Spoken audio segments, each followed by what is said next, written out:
یہ گھومتے پھرتے ہیں. یہ ہمارے وزیر اعظم ابھی 2 دن پہلے منتخب ہوئے ہیں اور سلامی دینے کراچی آ گئے. سلامیاں ہی دی جا رہی ہیں نا. تو جناب عالی جہاز استعمال ہو رہے ہیں, ذاتی جہاز, ایئر فورس کے انڈیویجول جہاز.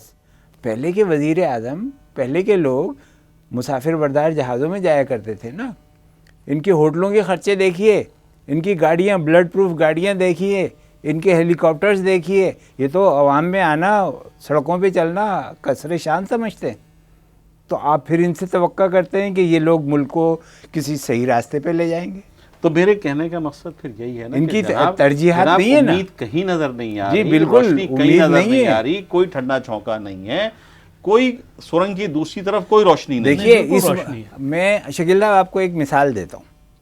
یہ جو ایوان 300 سے زیادہ کا پارلیمنٹ ہے, اس کے اندر کیا لوگوں کا کال ہے, کہت الرجال ہے, لوگ اچھے اہلیت اور صلاحیت کو ان کے حامل افراد نہیں ہیں؟ کیا پیپلز پارٹی کے پاس اچھے لوگ نہیں ہیں؟ لیکن انہوں نے وزیر اعظم کے لیے ایک بدترین آدمی دیا آپ کو. تو آپ دیکھیے نا ان کی ترجیحات کیا ہیں, انہوں نے اپنی لاٹ سے کیا چیز نکال کر آپ کے سامنے پیش کی ہے. نہیں دیکھیں, میں عرض کروں, دیکھ شکیل خان کا جو کہنے کا مقصد ہے, یہ تو ایک اس وقت کی ایک خرابی کہہ لیں آپ اس کو. آپ نے حکمرانوں کے عیاشیوں کی بات کی, ان کے اخراجات کی بات کی, کہ یہ ان کی کرپشن کی بات کی جی. لیکن ان کا کہنے کا مقصد یہ ہے کہ یہ پورے 65 سال ہونے والے ہیں. وہ بھائی یہ تسلسل ہے, یہی تسلسل ہے نا. تو اس کی وجہ دیکھیں, میں نے جو عرض کیا تھا کہ اس کی وجہ کیا ہے, میں نے عرض کیا ہے کہ اس کی وجہ یہی ہے کہ ہم نے اپنے جس کاز کے لیے, جس نعرے کے لیے ہم نے ملک بنایا تھا, اس کو حاصل کرنے کے لیے ہم نے بالکل ایک دوسرا طریقہ اختیار کر لیا. اب ہوتا یہ ہے کہ کہتے ہیں جی جمہوریت بہت اچھی چیز ہے. جب جمہوریت کو عوام دیکھتی ہے, پھر اس جمہوریت سے پناہ چاہتی ہے, پھر ان کو وہ جو بوٹ پہن کے آتے ہیں وہ مسیحا نظر آتے ہیں کہ چلو یار اس عذاب سے تو جان چھوٹ گئی. پھر جب وہ مسیحا بوٹوں تلے کچلنے لگتے ہیں تو وہ پھر اس جمہوریت کی آرزو کرنے لگتے ہیں کہ اس سے تو وہی اچھا تھا. اس قوم کا وہی حال ہے کہ یہ پیاز بھی کھا رہی ہے اور جوتے بھی کھا رہی ہے. تو مطلب ہمارے مقدر میں پیاز اور جوتے ہی ہیں یا کچھ اور بھی ہیں؟ نہیں دیکھیں, میں تو آپ دونوں سے آج تو میں آپ سے صرف سوال پوچھ رہا ہوں. میں نہ ڈیموکریسی کی حمایت کر رہا ہوں. بہت آج پتہ نہیں کیا انہوں نے آتے ہی جو ہے حملے شروع کر بھاری بھرکم گفتگو شروع کر دی. کوئی شعر ویر سنائے آپ.